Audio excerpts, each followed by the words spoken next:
I wanted to find the most meaningless thing that I could come to, and here I am. Jim Carrey makes people lose control. His face, his energy, the way he moves, it's chaos. And somehow, millions of people loved it. But here's the part that doesn't make sense. While the world was laughing, Jim was going numb. I don't exist. They're all characters that I've played, including Jim Carrey. And Jim Carrey was a less intentional character, right? Because I thought I was just building something that people would like, but it was a character. But why did he even build a character in the first place? And why was it so hard to escape? Because he wasn't just doing it for the movies. He did it for a different reason, a much deeper reason most people doesn't even know. And to get there, we have to go all the way back to his childhood, where it all began. Because no one wakes up one day and decides, I'm going to become the most extreme version of funny imaginable. Something builds that. And for Jim, it didn't start in Hollywood. It started when everything fell apart. His dad lost his job. And for Jimmy's family, his dad was a really important person. My father was not only the funniest man in the room, but he was a fantastic saxophone player. And before I was born, he had an orchestra in Toronto. But, you know, in order to be something special, you had to leave Canada and come down to the States and prove yourself in the States. He was a little bit afraid of that transition, and also he had a family to take care of, so he became an accountant. As time wore on, it wore him down, you know, it wore him down, and he got a little bit bitter. Especially when he lost his job when he was 51. That really broke him. Because the family lost all their money and didn't have enough to pay rent, they eventually had to move into a van. And for a kid like Jimmy, with all that energy and all that imagination, trying to make sense of that reality, it was a lot. Not only was his dad deeply depressed over losing his job, but his mom was also really sick and in constant pain. Things got so bad that she even told the family she wanted to die, just so she could finally have peace. Now imagine being that young and hearing your mom say something like that, while at the same time watching your dad lose everything, realizing there's nothing you can do to fix it. But here's the important thing about Jimmy. He refused to believe he couldn't help, so he tried everything he could. And the thing that ended up changing his life was making them laugh. And for a moment, it worked. The tension dropped, the fear disappeared, everything felt lighter. That moment changed everything, because suddenly he had control, not over the situation, but over how it felt. So he kept doing it. Faces, voices, impressions, anything to create that moment again. And over time, that stopped being something he did. It became who he was. The funny one, the one who fixes the room, the one who makes everything okay, even when it's not. And here's where it turns. Because when you build your identity around making other people feel better, you don't get to stop. Even when you need it yourself. Imagine being the person everyone relies on for a smile while you're just waiting to be alone. That's the trap, because the thing that saved him became the thing he had to be. And the better he got at it, the harder it became to escape it. Everything looked perfect. Fame, success, the dream, but none of it fixed what was underneath. It just gave him a bigger stage to hide on. And the higher he went, the further he got from himself, until eventually, even being the funniest man in the world wasn't enough anymore. This is the story of how Jim Carrey almost lost himself completely, and how the thing that made him famous was the same thing that nearly broke him. At some point, everything changed. The same kid who once performed just to survive was now performing for the entire world. And it didn't build slowly, it detonated. 1994, the year everything exploded. Ace Ventura. The Mask. Dumb and Dumber. 3 movies, 1 year, 1 man. Jim Carrey didn't just arrive, he took over. Overnight, he was everywhere. Loud, unpredictable, impossible to ignore. Critics didn't get it. Audiences didn't care. They loved him because he wasn't trying to fit into Hollywood. He was breaking it. He once said, "My plan was not to join Hollywood. It was to destroy it." And that's exactly what it felt like. Then came The Mask, a role that didn't just fit him, it revealed him. A man who puts on a mask and becomes everything he's been holding inside. Louder, wilder, unstoppable. That wasn't acting, that was him, without limits. And just like that, he went from struggling comedian to global superstar, and Hollywood knew it. They didn't just see talent, they saw leverage, money, power, control, studios lined up, offers stacked up, and then history. Jim Carrey became the first actor ever paid $20 million for a single film, from a van to the top of Hollywood. The dream was complete. complete, but something didn't feel right because behind all the success, the pattern was still there. He wasn't just acting, he was still performing, still trying to prove something, still chasing approval, and the industry fed that relentlessly. Bigger roles, louder expectations, more pressure, because now he wasn't a person anymore. He was an asset, a $20 million guarantee. The studios owned his face, and the more they owned it, the less it felt like his. It started to feel like something else was in control.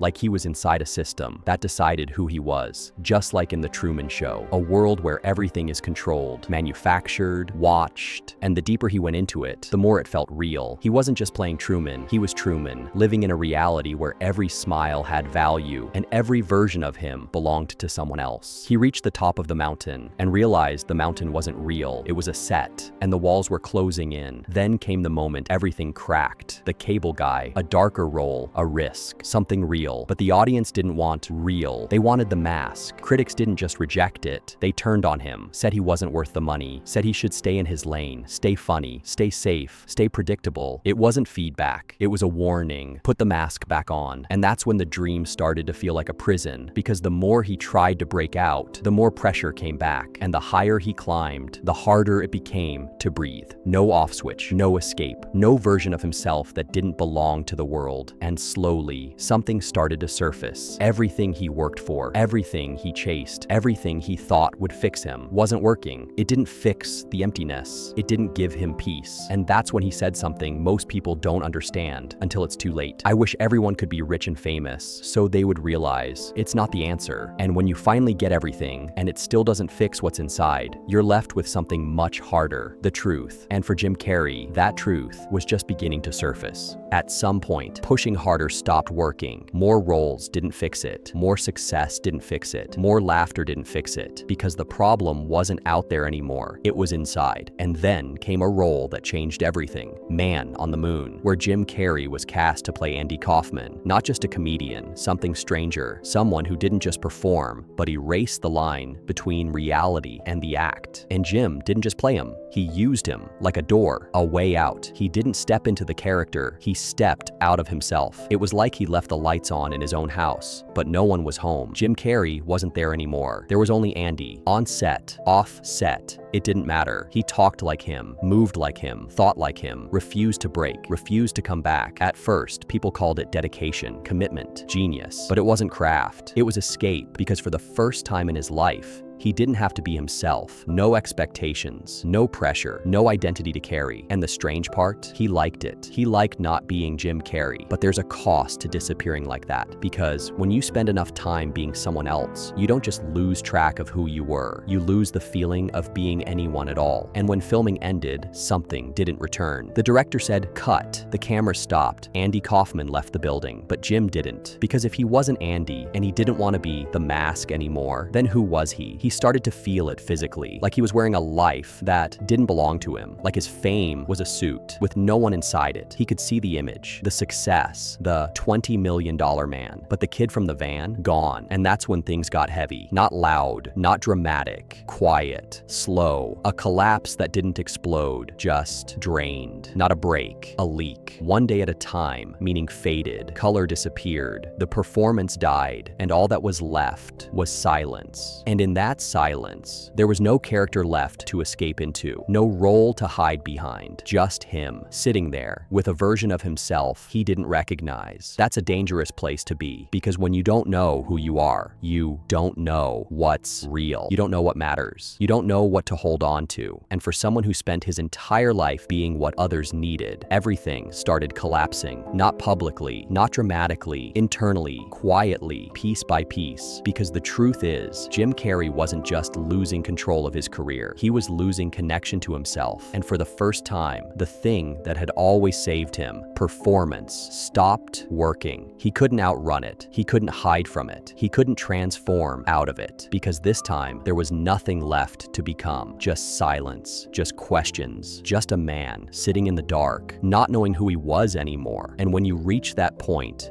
There are only two options: keep pretending or finally face it. And for Jim Carrey, this was the moment where pretending was no longer possible. When everything finally slowed down, no characters left to hide inside, no performances left to escape into, no noise loud enough to drown it out. What was left was silence. And inside that silence, something shifted. Because for the first time, Jim Carrey stopped running. He stopped performing, stopped distracting himself, and instead, he listened. And what he heard wasn't what he expected, because what people call depression wasn't just sadness. It was something deeper, something honest, a signal. He said, depression is your body saying, I don't want to be this character anymore. He wasn't just tired of being sad. He was tired of the effort of being Jim Carrey. His depression wasn't a glitch in the system. It was the system finally telling the truth, that the version of him he'd been living didn't fit anymore. And for someone who had spent his entire life performing, becoming what others needed, building a personality the world would accept, that realization hit hard. Because if that character wasn't real, then what was? If the success didn't define him, if the fame didn't define him, if the name Jim Carrey was just something he'd been playing, then who was he underneath it? And that's where it gets uncomfortable, because that question forces you to stop, to look inward, to face everything you've been avoiding. And most people never go there. They stay busy, they stay distracted, they keep performing. But he couldn't anymore, because there was nothing left to hide behind. And instead of breaking, something unexpected happened. He let go. He stopped trying to keep the beach ball underwater. For years, he had been pushing it down, holding up the image, the energy, the expectation. And the moment he stopped fighting it, it shot back to the surface. He didn't collapse, he floated. And for the first time, he realized something. The world didn't end when he stopped performing. It just got quiet. He didn't lose his mind. He lost his attachment to the Jim Carrey brand. The name on the movie poster wasn't his soul. It was just a role he had been playing since he was a kid in a van. And once he realized he didn't need to play that role to be worthy of existing, something opened. It felt like freedom, real freedom, but it also felt terrifying. Because if you're not the character everyone knows, who are you? And are you enough? That's the question most people avoid, but Jim didn't. And the deeper he went, the more everything started to shift. Success didn't define him anymore. Failure didn't define him anymore. Other people's opinions didn't define him anymore. Even his own story didn't define him. And that realization changed everything. Because once you see the mask, you can't unsee it. And once you realize you've been living as a character, there's only one question left. Do you keep playing the role, or do you finally let it go? Jim Carrey didn't retire. He just stopped running. After everything, the noise, the pressure, the chaos, he traded the roar of the spotlight for something almost invisible, the quiet scratch of a paintbrush on canvas. No audience, no jokes, no expectations, just silence, just color, just a man sitting with himself for the first time. And in that silence, something changed, because when you stop performing, when you stop trying to be who the world expects, you start to notice what's left. And for Jim, what was left wasn't fame. It wasn't success. It wasn't validation. It was something simpler, something quieter, peace, not the loud kind, not excitement, just stillness. And that's when his perspective shifted, not in a big dramatic way, but in a small, honest one. He realized something most people never admit. We all have a version of ourselves we show the world, the productive one, the happy one, the one that keeps everything together, the mask. Jim just had the courage to admit his mask was suffocating him, that the person he had been pretending to be for so long was standing in the way of who he actually was. And once he saw that, he couldn't unsee it. But here's the part that matters. He didn't try to become someone new. He didn't chase another version of success. He just stopped pretending. And that changed everything, because the kid in the van thought he needed to become something bigger to be safe, to be enough. But the man at the top of the world realized something completely different. Safety doesn't come from fame. It doesn't come from success. It comes from the moment you stop needing permission to exist. He said, I have enough. I've done enough. I am enough. Let that sit for a second, because that's the part most people never reach.